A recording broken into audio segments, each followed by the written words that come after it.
Ok. Planificación de gestión de rendimiento, métricas de la red y, obvio, unos pequeños ejemplos sencillos de aplicaciones que nos permiten hacer este tipo de mediciones. Empecemos, planificación de gestión de rendimiento. Planificación. Primeramente, ¿cuál es el propósito? Dice ahí, tienes para atravesar baseline, troubleshooting, crecimiento, defenderse de una u otra acusación. Pero, ¿qué significa cada una de ellas? Generalmente cuando ustedes van a hacer este tipo de análisis de una red de datos para saber cuáles son las falencias, las vulnerabilidades de todo esto, uno debe empezar por eso, ¿no? Por el baseline. Tomar una métrica y decir, desde esta métrica yo voy a empezar a medir mi red. Ok, pero ¿qué vas a medir? Bien, yo podría medir el tiempo que tarda un paquete desde llegar del emisor al receptor, o no. O sabes que yo podría medir la tasa de transferencia que puede haber en un canal de comunicaciones. Ok, además, si no es eso, dices, ok, yo podría medir en cambio los cuellos de botella o que cada cierto tiempo una zona de mi red presenta mucha pérdida de paquetes, ya sea por cuellos de botellas que podrían estar en esa zona, ¿no? Son muchas métricas, pero ustedes deben elegir justamente por cuál partir. Es a lo que se conoce como el baseline, la línea base de partida. Lo segundo es el troubleshooting. ¿Qué es el troubleshooting? Cuando ustedes están haciendo análisis de redes y quieren empezar a hacer todo este diseño de redes a través de ya sea una red empresarial, red hogareña y demás, yo les había indicado que teníamos 7 capas de modelo OSI. Aplicación, presentación, sesión, transporte, redes, enlace y física. Tenemos 7. Cada una de esas 7 capas habíamos dicho que tenían ciertos protocolos, ciertas funcionalidades, ciertas características que ayudaban a que un paquete llegara de un destino a otro.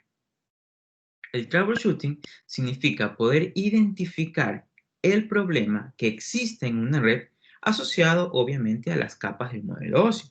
Poder decir, se dañó un cable, se dañó un puerto, indicar, ok, eso es un problema de capa 1, que quiere decir que estamos en la parte física de mi red, hay que hacer estos cambios en hardware.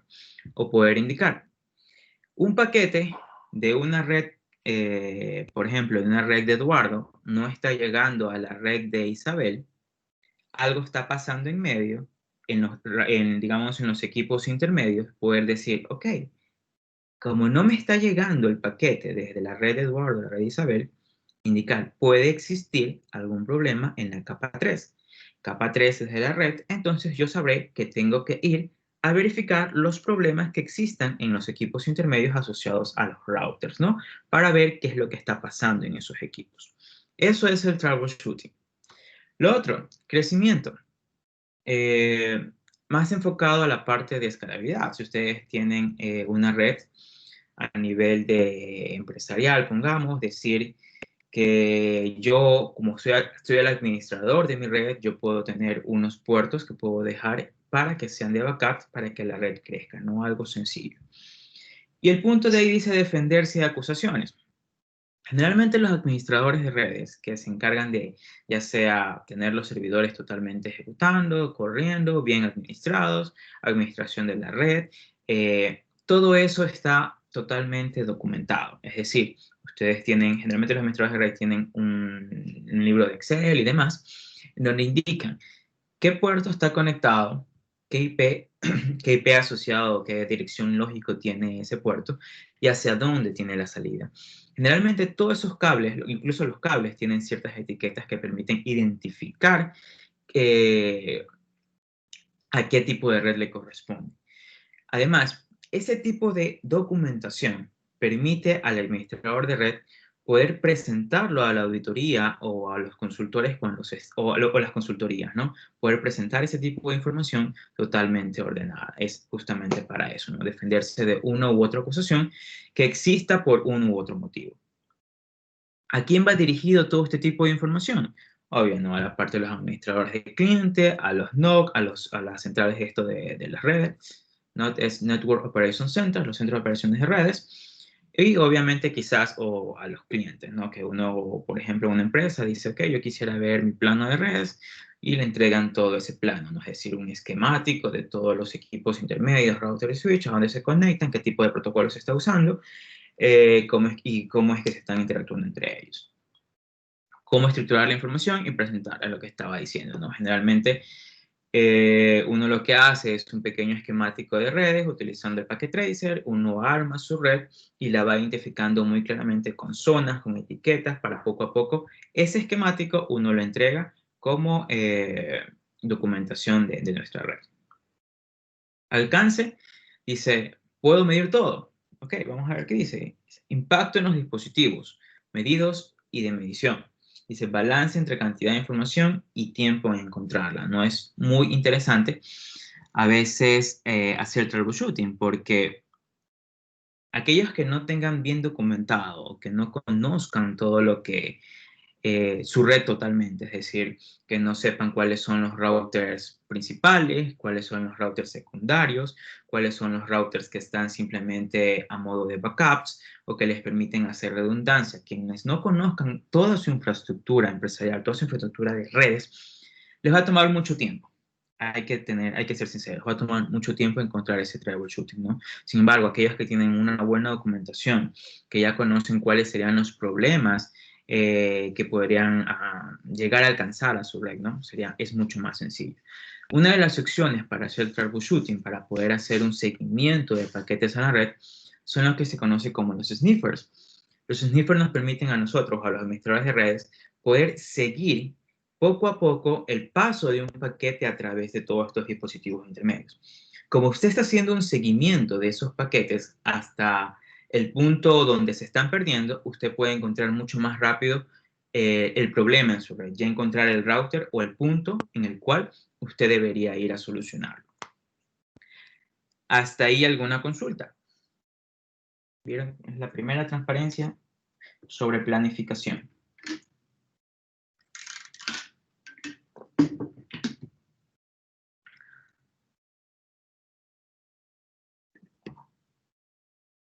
No, sigamos. Vamos ahora sí.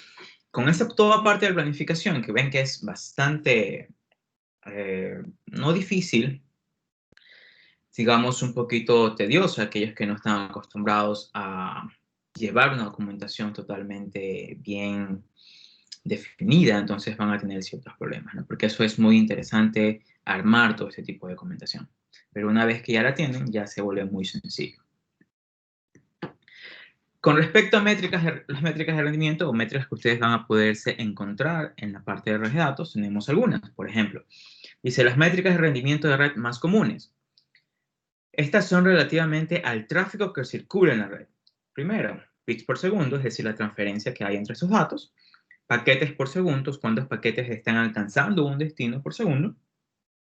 Paquetes únicas versus paquetes no únicas, es decir, yo puedo coger y decir, un paquete va a ir directamente a una sola computadora o poder indicar, yo tengo un paquete que se difunda a un grupo de computadoras. Entonces, eso es medible, cuantificable, es decir, cuánto tiempo va a demorar que me alcance a una computadora versus cuánto tiempo me alcance un paquete a un grupo de computadoras en una misma LAN. Errores, paquetes descartados. Recuerden que creo que uno de ustedes me comentó o me indicó en una sesión pasada de qué pasaba con esta parte de si se perdían los paquetes. Yo les había indicado que existen ciertos mecanismos en la capa de transporte que nos permitía, que permite más que nada a los paquetes que circulan en una red de datos poder ser recuperados o indicar que se ha perdido y que se lo vuelva a reenviar, ¿no? Entonces ahí están cuántos paquetes descartados podrían ustedes encontrar. Flujo por segundo, cuánto de mi flujo, cuánto de mi canal de comunicaciones, cuánto ancho de banda se puede estar usando. Uno de los más importantes viene a ser el tiempo de ida y vuelta, el comúnmente llamado RTT. ¿Qué significa este tiempo de ida y vuelta? Es simplemente decir, cuando un paquete o una computadora está tratando de enviar un paquete hacia una computadora B, lo que hace es tener un canal de comunicaciones y se mide cuánto tiempo le toma desde la computadora A llegar a la computadora B y regresar de la computadora B a la computadora A, ¿no? ¿Cuánto tiempo en segundos le toma hacer ese transcurso? ¿Cuánto tiempo le toma a ese paquete viajar en ese viaje un poco redondo, ¿no? De ida y vuelta.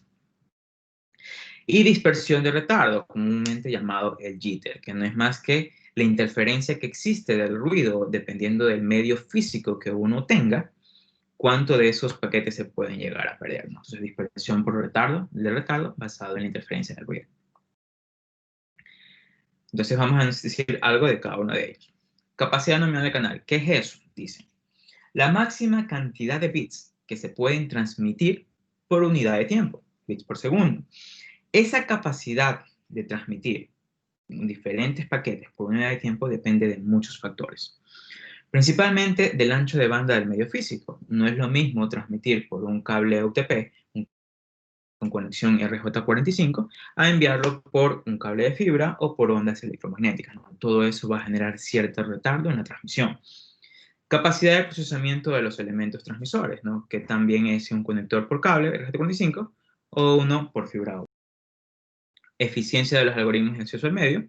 Es muy diferente cuando yo tengo una conexión cableada a una conexión inalámbrica, porque quienes van a pelear el canal de comunicación va a depender mucho de quién quiera transmitir, ¿no? Entonces, por ejemplo, ustedes tienen una conexión cableada, una conexión inalámbrica, cada uno de esos routers o puntos de acceso manejan ciertos algoritmos que le indican a una computadora el tiempo necesario para transmitir un paquete y poder liberar el canal para que otra computadora lo pueda tomar y que también pueda transmitir. Esa es la eficiencia que tratan de tener estos tipos de equipos. Codificación de canal y compresión, ¿no? Generalmente cuando yo mando un paquete a través de la red, esos paquetes deben ir ya sea codificados en unos algoritmos, especialmente en la capa física, ¿no? Para poder hacer esa conversión a binario y que no puedan ser intervenidos por algún hombre en medio, ¿no? Es decir, por algún hacker que esté tratando de obtener esa información. Capacidad efectiva del canal. Dice, siempre es una fracción de la capacidad nominal. Entonces, fíjense, ¿qué hacía esto? Ustedes generalmente les dan una capacidad total del canal. Les pueden decir, su canal de comunicaciones va a ser de tantos Mbps. Sin embargo, la capacidad efectiva que de verdad va a tener su canal es un poco más baja, ¿no? No sé quiénes tengan una conexión, por ejemplo, aquí en Ecuador, si le dicen, tú vas a tener una conexión de 100 Mbps, generalmente 100 Mbps a veces se resume a qué tantos están conectados a su caja, o incluso qué tipo de conexión esté teniendo. Por ejemplo, si tienen 100 Mbps y si tienen conexión cableada, ustedes van a tener al menos un 2% o a 5% menos. Sin embargo, si ustedes tienen con conexión inalámbrica, eso se reduce a tener al menos entre 15 a 20% menos en capacidad efectiva del canal, ¿no? Va a haber mucho del medio físico al cual ustedes estén conectándose. Como dice, depende de la carga adicional de los protocolos de varias capas.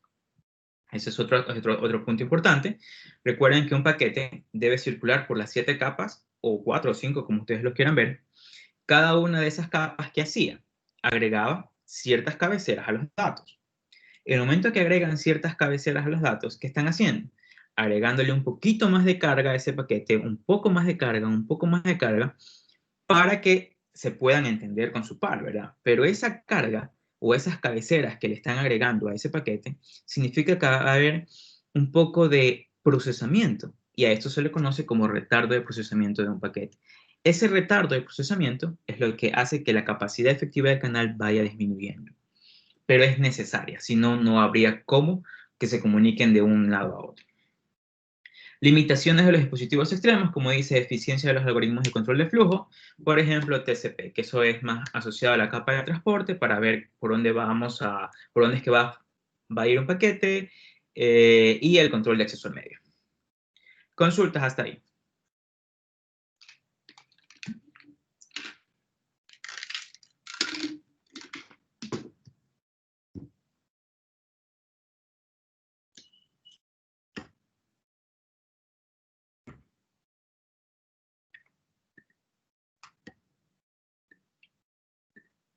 No, sigamos entonces.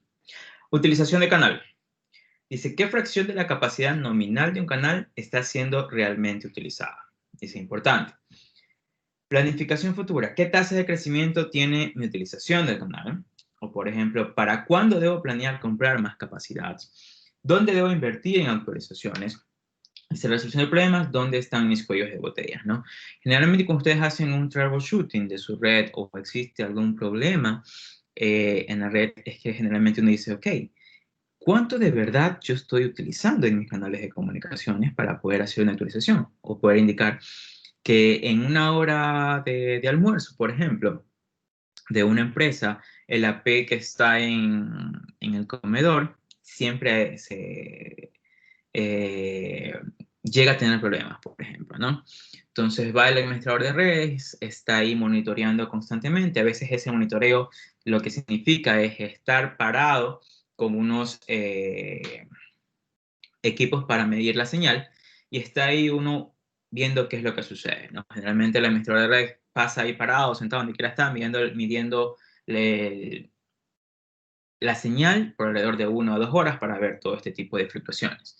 Entonces ahí él dice, no, ¿sabes qué? De tal hora a tal hora ahí existen problemas porque hay mucha gente que se conecta a ese AP, pero yo sé que ese AP o ese dispositivo, ese access point, es de muy baja calidad. Entonces yo quizás le van y le indican al director de la empresa, no, hay que cambiarlo por tal u otro motivo, ¿no? Sin embargo, uno dice, el administrador le dice, sin embargo, luego de las horas picos de almuerzo, que vienen a ser ya las horas un poco más relajadas, ya no existe ese problema. Entonces hay unos que dicen, ok, ¿existe de verdad la necesidad de cambiarlo o no ese equipo, no? Si es factible o no, porque gastar en algo que no es necesariamente para la empresa como tal, ¿no? Son muchas variables ahí en la parte de utilizar o no bien el canal. Percepting 95 es una de las métricas que más utilizan en cambio los ICPs o los proveedores de Internet para hacer los cobros a cada uno de ustedes. Dice, el valor más pequeño, que es mayor que el 95% de los valores en una muestra. Significa que el 95% la utilización del canal es igual o menor que este valor. Lo que indica que cuando hacen la medición de cuánto de verdad usted está utilizando, utilizan la medida de Percepting 95 para hacer un promedio de cuánto a ustedes se les va a cobrar, ¿no? Generalmente eso, de cuánto ustedes están tratando de utilizando su canal. Y lo que dice es que simplemente lo que hacen es cortar los picos, hacen un promedio de todas estas subidas y bajadas de datos, entonces lo que hacen es simplemente en base a eso cobrarles a ustedes el internet que están usando. Retardo. Cuando hablamos de retardo, existen muchas métricas para tratar de medir el retardo. Por ejemplo, dice, ¿retardo qué es?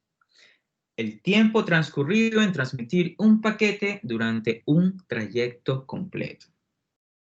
Dentro del retardo existen varios tipos de retardo. Tenemos el retardo de procesamiento, el retardo de colas, retardo de transmisión, retardo de propagación. ¿Qué nos dicen?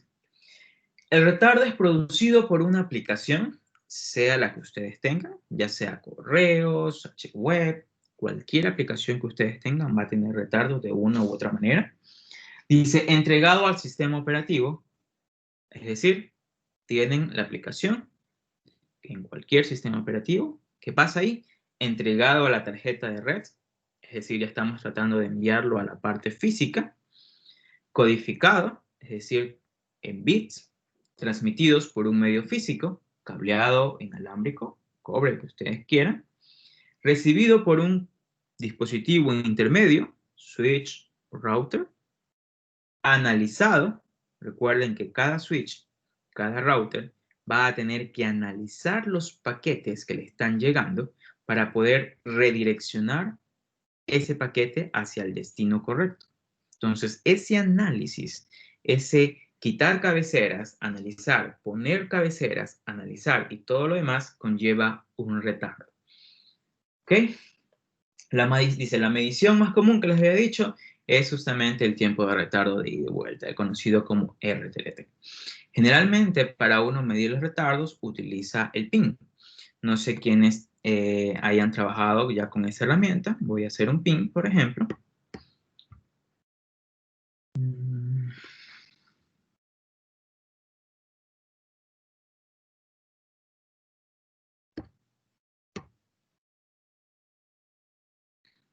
Ok, cuando yo necesito poder comprobar si llega o no un paquete o un request o un requerimiento hacia una dirección web o una dirección local, ustedes tienen la herramienta que es ping. Entonces ustedes dicen, yo voy a hacer un ping hacia google.com. Cuando yo estoy haciendo un ping hacia Google, a mí me indica, ok, ping hacia google.com. ¿Qué es lo que hace aquí primero? Si se fijan, déjenme apagarlo. Si se fijan, yo estoy colocando un nombre, un DNS. Como yo estoy colocando un nombre, ¿qué tiene que hacer primero cualquier software? Ir a buscar su par. Su par es la dirección IP asociada a la que tenga ese nombre. Entonces va y me dice, ok, google.com está alojado en la 172.217.368. Como ya he obtenido Como he obtenido ya la dirección IP, yo ya puedo ya empezar a mandar requerimientos, es decir, mensajes hacia esa dirección IP. Y viene y dice, ok, yo voy a enviar un paquete de 64 bytes desde, mejor dicho, hacia la dirección 172.217.318. Esto lo veremos luego, más adelante. Y aquí es lo que dice, TTL, un tiempo de vida, y el tiempo que le toma en llegar y venir, ¿no? 60.236 milisegundos. Y así va enviando paquetes para que ustedes verifiquen si han o no llegado a ese destino. Otra de las opciones es pueden tener ustedes esto. Si ustedes hacen un ping, creo que Spol no permite. Fíjense, ¿qué pasa? Estoy haciendo un ping a spol.edu.c, hace lo mismo. Obtenemos el direccionamiento, que es la 192.159.149, pero en cambio me dice request time out. Request time out significa muchas cosas. Una, Disculpe, ¿está mostrando una aplicación o algo? Porque yo solo veo la diapositiva. si logran ver la pantalla negra, los demás, no. Sí, Sí, sí, aparece. Ahorita me cargó. Los demás sí lograron ver. Sí, profe, se ve todo bien. Okay. Ok, y ahí sí es el internet, no es mi culpa. José.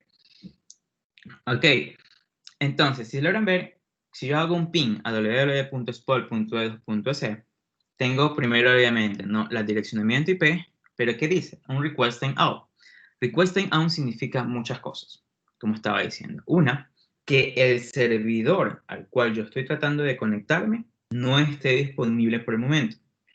O que el servidor al cual yo esté tratando de conectarme tiene bloqueado el protocolo que me permite trabajar con la aplicación ping. Son muchos factores. Entonces, simplemente yo ahí puedo decir, así a la general, no me puedo conectar a esa dirección vía ping. Punto. Porque existen muchos factores que eso lastimosamente no se puede analizar sin tener mucha más data, ¿no? Mucho más datos para saber cuál es el problema. Perfecto. ¿Hasta ahí alguna consulta?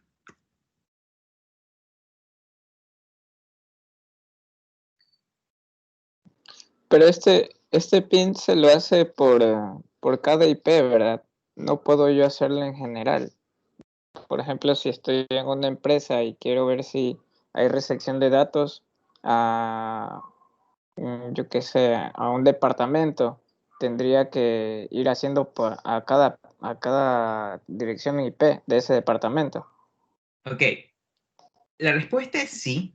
Sin embargo, uno hace ping a los puertos principales. Es decir, usted puede hacerle ping al punto que le da acceso a un router o un punto que le da acceso a un switch, porque si ya no llega a esos puntos principales, tampoco le va a llegar al resto. Esa sería la respuesta. Porque ir a hacer ping a unas 20 máquinas de un mismo departamento no se ve tan bien, porque si no llega al principal, no va a llegar a ninguno. Si llega al principal, va a llegar al resto. ¿Ok? Pero ese diseño, porque hay que aprender a hacer diseño. El diseño está más bien cuando veamos el capítulo 4. Ahí veremos diseño y ahí sí veremos muchos ejercicios para que aprendan todo esto. Mientras tanto, ahorita hay que aprender teoría. Ok, sigamos, sin más preguntas. Por favor, no quiero que se queden con nada de duda en esto.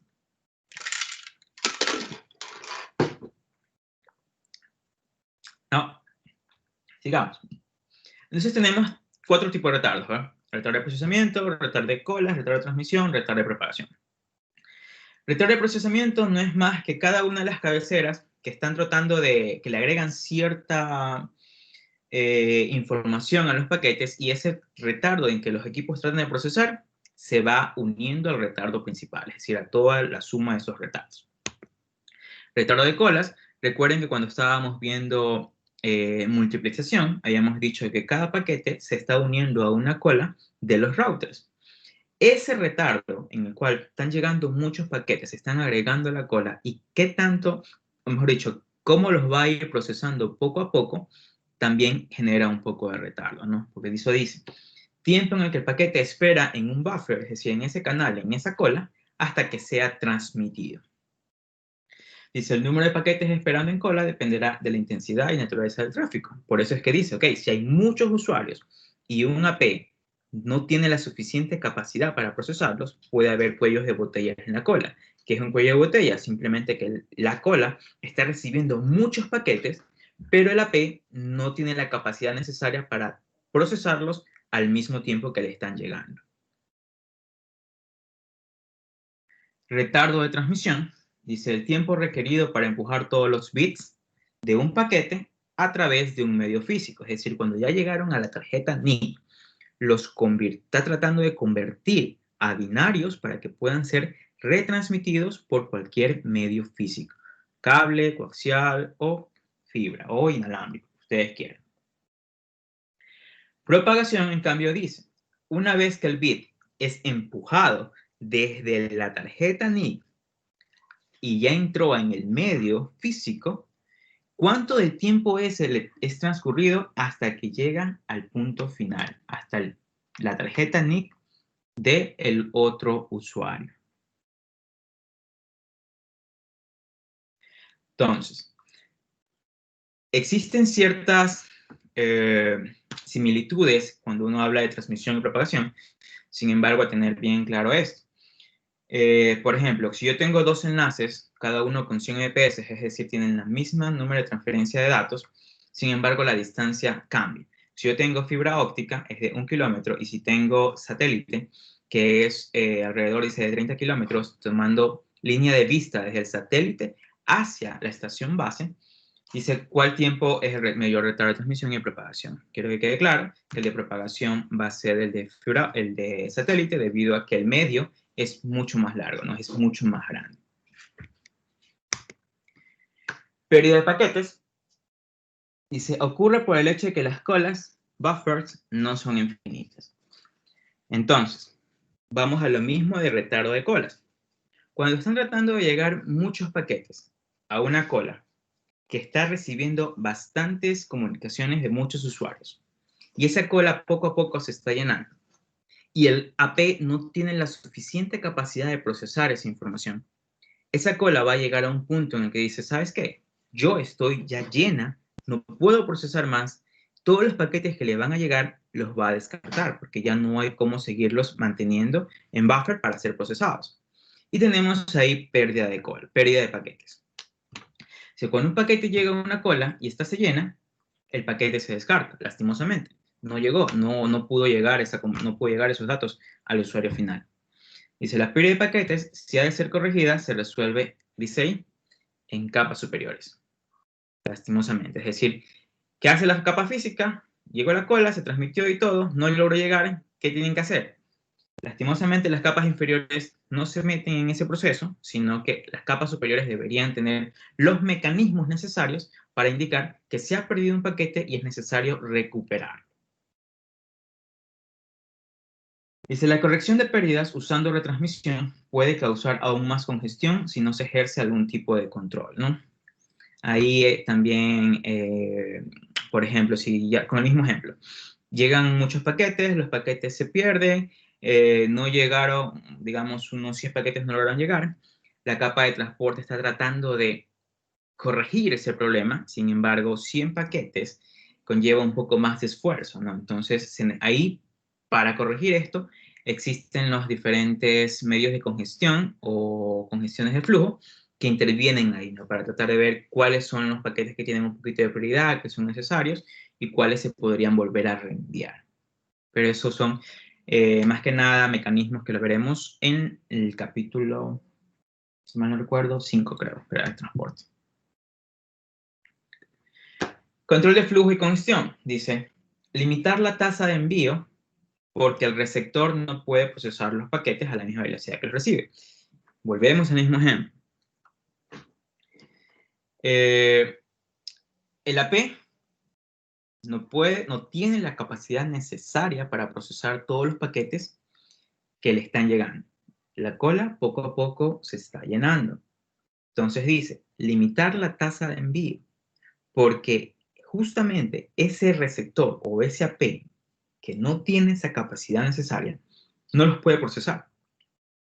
Están llegando muchos, existe, esa cola se está volviendo un poco cuello de botella, entonces necesitamos tratar de reducir cierta velocidad, reducir un poco el canal, reducir el ancho de banda, para tratar de mejorar un poco ese tipo de comunicación.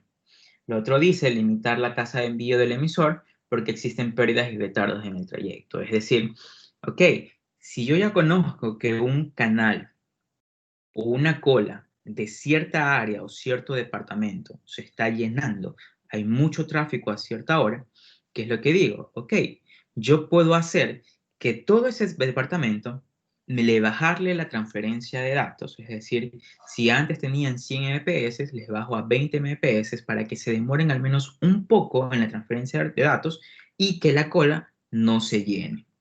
Obvio, ¿qué pasa con eso? Que los usuarios van a decir, mi internet está lento. Y empiezan, obvio, las llamadas y todo esto, pero son mecanismos que uno tiene que optar para tratar de no tener mucha pérdida de datos. Consultas.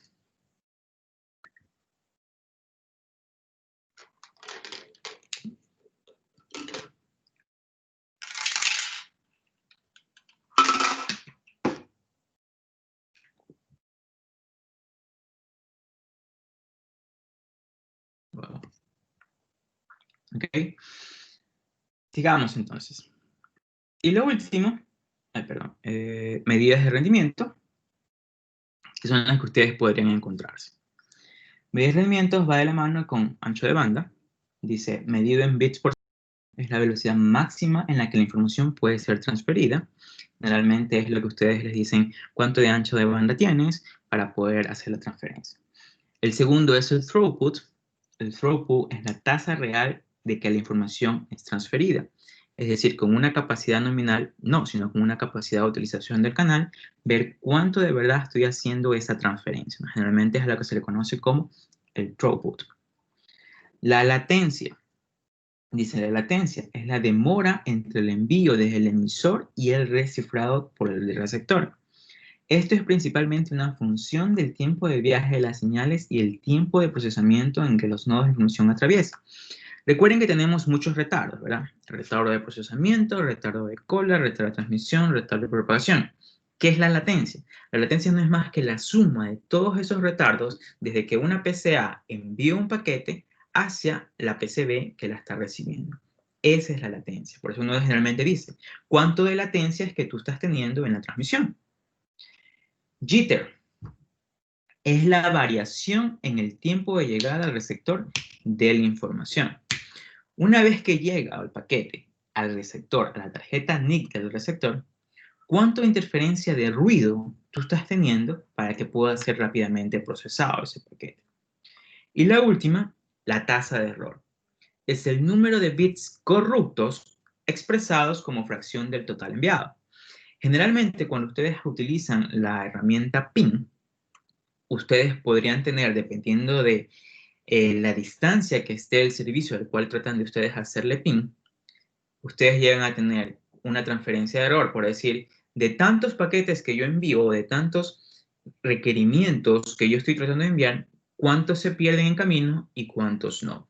Generalmente, si tenemos, digamos, quieren conectarse a un servidor en Europa o que está totalmente alejado o que nunca ustedes se han conectado a ese tipo de servicio, van a presentar ese tipo de información, que les pueden decir 3 fueron exitosos y 1 se perdió. Y ahí es que tenemos una tasa de error en ese canal de comunicación. Bien, entonces, para ejemplo, de mediciones existen muchos. Por ejemplo, ustedes pueden hacer mediciones a nivel de herramientas web, poder decir cuánto es la transferencia de archivos, cuántas son las páginas visitadas por los usuarios, cuánto es la transferencia en MPS que están recibiendo, cuáles son las visitas, cuántos número de visitas están teniendo, bueno, y demás otras métricas. Ustedes pueden tener asimismo un tiempo de respuesta de un servidor, poder decir, ok, digamos que en 3 días de semana el tiempo de respuesta está entre los 0 y 50 milisegundos. Sin embargo, llegó otro día, dice, llegó el día entre martes y miércoles, digamos que tuvieron muchas conexiones a ese servidor porque hubo, digamos, algún evento. Entonces la transferencia, la respuesta que tuvo el servidor hacia los clientes subió hasta 100 milisegundos. Entonces, ¿qué quiere decir? Ok, hubo muchas conexiones, lo que generalmente pasa en el académico, hubo muchas conexiones y el servidor no logró responder absolutamente a todas constantemente. Entonces, ¿qué hay que hacer? Obvio, subirle la RAM, subirle un poco más de procesamiento que permita manejar ese tipo de conexiones. Tiempo de respuesta de un servidor DNS, por ejemplo, ahorita que ustedes vieron, yo tenía un ping hacia www.google.com, ¿qué hizo? Me dio la dirección IP. Eso fue, como lograron ver, fue casi automático. Entonces, ese tiempo de respuesta también es medible, ¿no? Es decir, cuánto tiempo se demora en que un servidor DNS le entregue la dirección IP al cliente que le está solicitando, para que una vez que tenemos la dirección IP, enviar las peticiones de requerimiento, o enviarle cualquier petición a cualquier servidor, ¿no? Ese tiempo también es medible. Ok, como ven, podemos tener muchas estadísticas. Todo va a depender de qué tipo de herramienta, más que nada, ustedes estén usando. Lo bueno es que cuando ustedes estén trabajando con cualquier equipo, ya sea router, switch o indistintamente el equipo que ustedes estén trabajando, generalmente tenemos unas plantillas, no plantillas, unas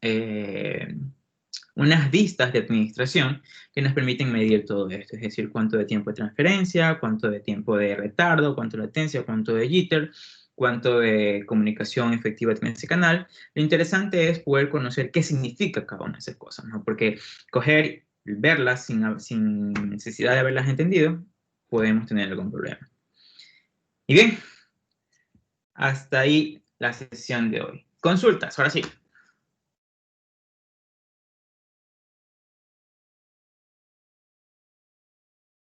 Profe, todavía no sube esa diapositiva, ¿verdad? Disculpe.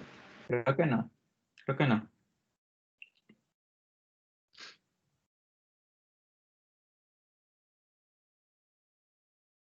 Consultas.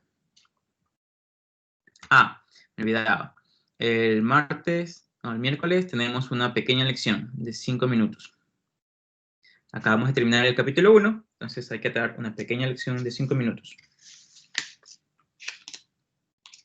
Profe, ¿la lección será de todo lo que hemos visto? ¿Correcto? Capítulo 1. ¿Será por Sitwell? Correcto.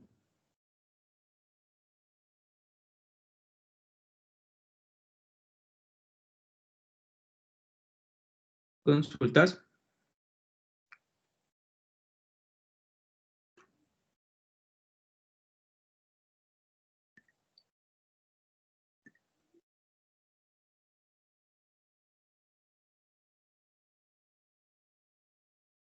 No. Entonces creería que son expertos en métricas. ¿Ok? Nos vemos entonces el día miércoles para continuar con capítulo 2, capa física. Pasen bien, chicos. Buen fin de semana. Gracias, Sí. profe. Gracias, profe.